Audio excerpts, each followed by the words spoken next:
હાલો દોસ્તો, આજે હું તમને એક નવી જગ્યાએ લઈને આવ્યો છું અને એ નવી જગ્યાનું નામ છે કાંકરિયા તળાવ અથવા કાંકરિયા લેક.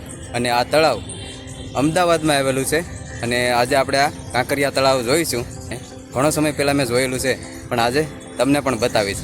અમદાવાદમાં કાંકરિયા તળાવનો ગેટ અને અહીંથી આપણે ટિકિટ લેવી પડે છે અને જે કાંઈ પાન માવા ગુટકા અને જે બધી વસ્તુ હોય છે એ અહીંયા કાઢી લેવામાં આવે છે. એટલે કોઈ પણ વસ્તુ લાવવાની નહીં, કેમ કે અહીં બધી વસ્તુ કાઢી લેવામાં આવશે. ઠેલો બેલો બધું ચેક કરશે અને કોઈ પણ વસ્તુ અંદર લાવવા નહીં દે, એટલે કોઈ પણ વસ્તુ લાવવી નહીં. અને આ છે કાંકરિયા તળાવનો નજારો અને કાંઈક આ રીતનું છે. ફરવાનું તો ઘણું બધું આ જગ્યાએ છે, પણ પહેલાં તમને તળાવ બતાવી દઉં અને પછી આપણે એવી ઘણી બધી જગ્યાઓ છે જ્યાં ફરવા જઈએ કાંકરિયા તળાવમાં. ને ટ્રેનમાં તમારે બેસવું હોય તો અહીંયા ટ્રેન આવે છે, જો આ પાટો છે અને ટ્રેનની ટિકિટ આગળથી લેવાની છે. આમી જગ્યાએ ટ્રેનની ટિકિટ લેવાની અને નાથી આપણે ટ્રેનની ટિકિટ મળે છે. ને પહેલાં તો રહેમાન જાય છે એ જોઈ લો.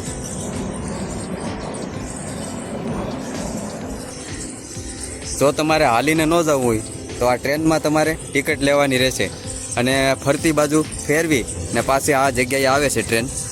હવે તમે કાંકરિયા તળાવ જોઈ લો તો કાંઈક આ રીતનું છે કાંકરિયા તળાવ. અને કાંકરિયા તળાવની ફરતી બાજુ બહુ એટલે બહુ સુંદર ફરવા જેવી જગ્યા છે. જો કે અત્યારે હું દિવસને આવ્યો છું, પણ જો તમે સાંજના આવો તો બહુ એટલે બહુ મજા આવે, કેમ કે લાઇટિંગ ને બાઇટિંગ ને બધું ચાલુ હોય ને જોવાની આપણને બહુ મજા આવે છે. તો ચાલો આપણે આગળ જઈએ અને જોઈએ. તો પહેલાં તો શરૂઆતમાં જ આપણને બટરફ્લાય પાર્ક જોવા મળે છે અને શું છે અંદર ટિકિટ બિકિટ છે કે જાણીએ, નકર પછી બતાવવાની કોશિશ કરું તમને કે શું વ્યવસ્થા છે, અંદર ટિકિટ લે છે કે નથી લેતા.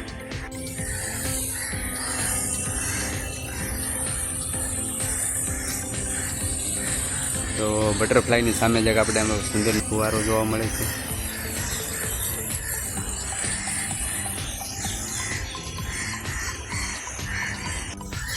તો બટરફ્લાય પાર્કમાં શું છે યાર, 10 રૂપિયા ટિકિટ લીધી મારી પાસે. ખાલી ફોટા છે યાર, છેતરાઈ જાય એવું લાગે આપણને તો, કેમ કે ફોટા જ છે. હું તો કહું ઓરિજિનલ બટરફ્લાય જોવા મળશે, પણ જો ફોટા જોવા મળ્યા ખાલી. પણ મને એવું જાણવા મળ્યું છે કે આપણે આગળ જવાનું છે અને આમાં આપણને બટરફ્લાય જોવા મળશે ઉડતી. અહીં એક મસ્તનું પાણીનું ઝરણું પડે છે, બહુ સુંદર છે. ને હવે આપણે જઈએ બટરફ્લાય પાર્કમાં.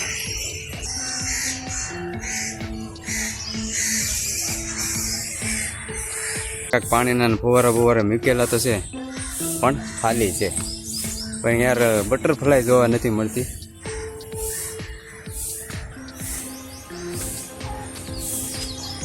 આ છે ને સ્પેશિયલ લવર્સ પોઈન્ટ છે, પણ આમાં કંઈક ફુવારા ને બુવારા ને બધું બહુ મસ્તનું છે.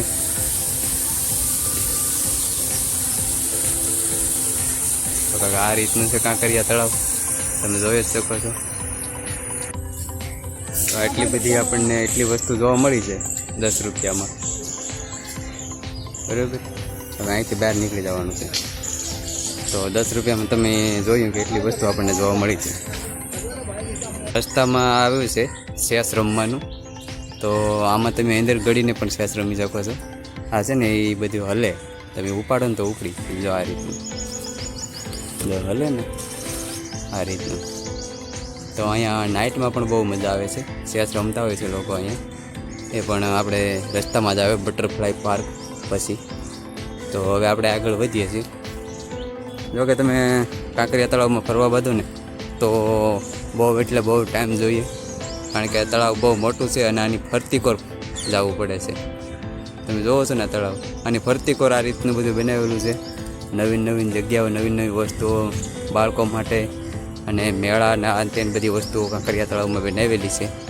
તો ફરવા બાદો તો તમે આખું તળાવ ફરવું પડે તમારે. ફરતીકોર બધી વસ્તુ આપણને એક્ટિવિટીઝ કરવા મળે. નોક્ટર્નલ ઝૂ આવે છે, આમાં બધા પ્રાણીઓ અને પક્ષીઓ અને આ બધી રીતની વસ્તુ મળી જશે. એની બાજુમાં જ કાંઈક સારું આવે છે, મને નથી યાદ. અહીંથી ટ્રેન હાલતી હોય છે અને આ રીતનું ઘરનાળું બનાવેલું છે. તો આપણે જરા ઘરનાળીની અંદર પણ જઈએ, કોઈ ના ન પાડે તો. તો આ રીતની કાંક આ ખંડાળું છે, અહીંથી ટ્રેન નીકળે છે અને બહુ આગળ આપણે જવાનું થતું નથી. તો હવે ઝૂમાં જઈએ અને ઝૂની પ્રાઇઝ શું છે એ પ્રમાણે જઈએ આપણે, બરાબર. સિંગલિંગની ટિકિટ આપણે લીધી છે. આમાં તો આપણને અંધારું જોવા મળે છે. અરે યાર લાઈટ બંધ તો કરી દે યાર.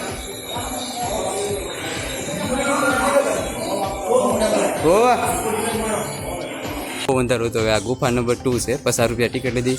મોટા પ્રાણી પણ જોવા મળશે અને ગુફાઓ પણ જોવા મળશે. એક ગુફામાં તો બહુ અંધારું હતું. આમાં શું હોય કે ને અંદર જતો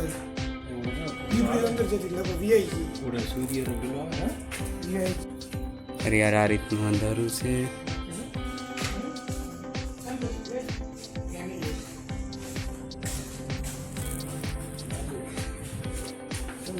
ટિકિટમાં આપણને એટલું જોવા મળ્યું જે અંધારામાં આપણને બધું જોવા મળે છે ને એ હજી 50 રૂપિયા ટિકિટમાં આ ટિકિટ બીજે પણ હાલ છે. એટલે મોટા મોટા પ્રાણીઓ છે ને જે રખડતા છે એ આપણને એ પણ ફ્રીમાં જોવા મળશે આ 50 રૂપિયામાં. તો 50 રૂપિયામાં આ વસ્તુ ગુફાઓ જોવા મળે જ્યાં પણ પ્રાણીઓ છે અને આ જગ્યાએ પણ આપણને એ ટિકિટ કેમ આવે છે 50 રૂપિયાવાળી ટિકિટ. એક મંદિર આવે છે તો આ રીતની ભગવાન શિવની શિવલિંગ પણ છે અને હનુમાન દાદાના તો દર્શન પહેલાં જ થાય છે આપણને અહીંયા.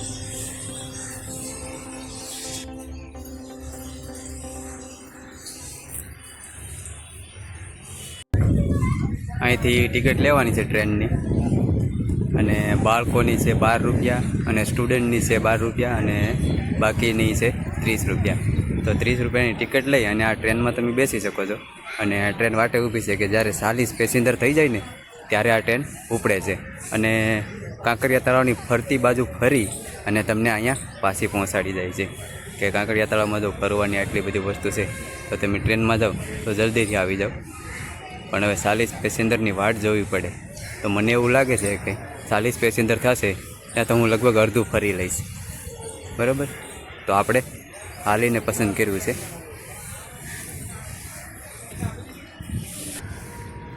તો આ છે ટ્રેનનો આગળનો ભાગ અને ડ્રાઈવર છે ભાઈ, બરાબર. આ જો ડ્રાઈવરને આંખવાની જગ્યા છે એટલે ડ્રાઈવર છે, બીવાની જરૂર નથી આપણે. રેડી.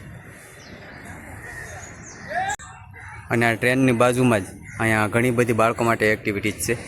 બાળકો માટે કાર ને બાઇક ને આ તે બધી રમવાની ગેમો ને બધું આપણને જોવા મળી જશે અહીં. અને ચા પાણી નાસ્તો ખાવા પીવા માટે પણ બધી વસ્તુ અહીંયા મળી જશે. અને હવેથી ઘણે સુધી આ બધી વસ્તુ મૂકેલી છે ત્યાં ખાવા પીવા અને ચા પાણી નાસ્તો બધી વસ્તુ મળે છે અહીંયા.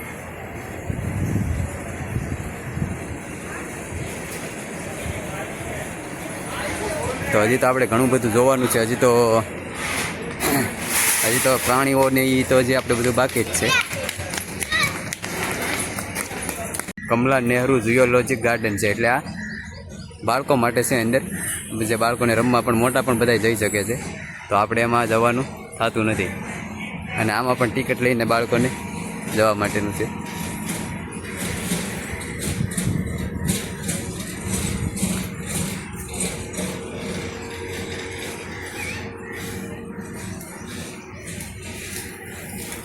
પેલું અહીંયા કમરે બાંધી અને તમે આમાં જમ્પિંગ એવું કાંઈક આવે ને એ તમે કરી શકો છો, બરાબર. એની ટિકિટ છે 70 રૂપિયા.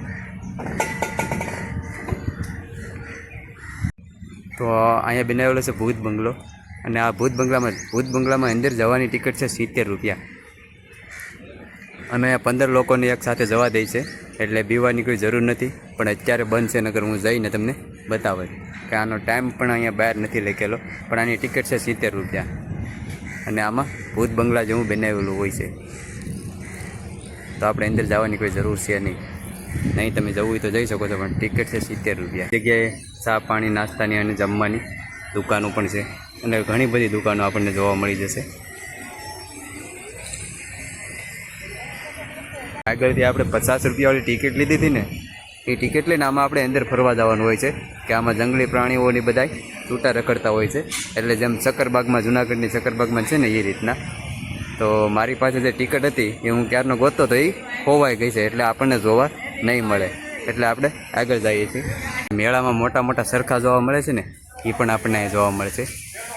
અત્યારે કંઈ બંધ હોય એવું મને લાગે છે, પણ આ જગ્યાએ આપણને જોવા મળશે.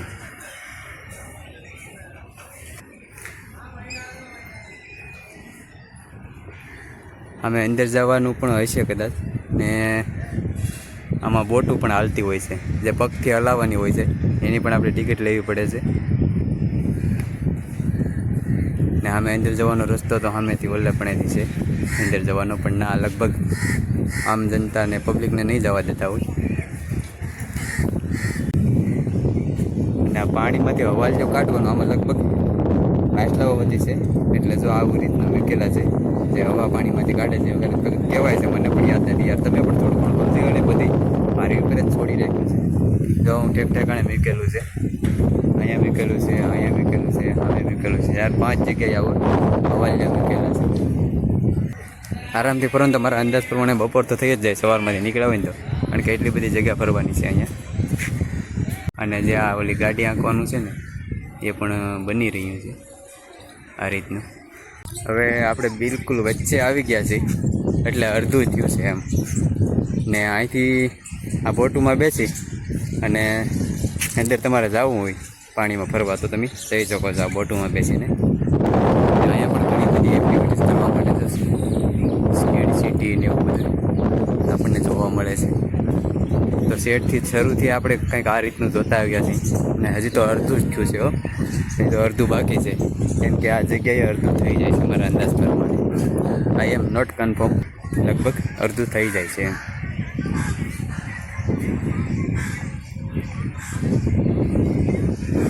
પહેલાં પગથી હાલતી હતી, પણ હવે જો ડેરિંગ છે એટલે કદાચ ડ્રાઈવર પણ હાંકતા હશે, પણ પહેલાં પગથી હાલતી હતી. આજથી 4 વર્ષ પહેલાં હું આવ્યો હતો ત્યારે.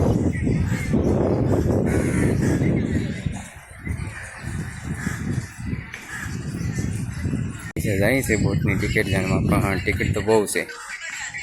પર વ્યક્તિ 250 રૂપિયા છે, અને સ્પીડ બોટની છે 130 રૂપિયા, અને જે ધીમી હાલે છે એના 250 રૂપિયા છે. કાંઈક આ રીતને આપણને બોટું જોવા મળી જાય છે. અને આ બોટુની બાજુમાં જ આપણને સદાશિવના દર્શન થાય છે. તો ભગવાન શિવના દર્શન આપણને થાય છે આ જગ્યાએ. અને બાજુમાં હનુમાન દાદાના પણ દર્શન થાય છે.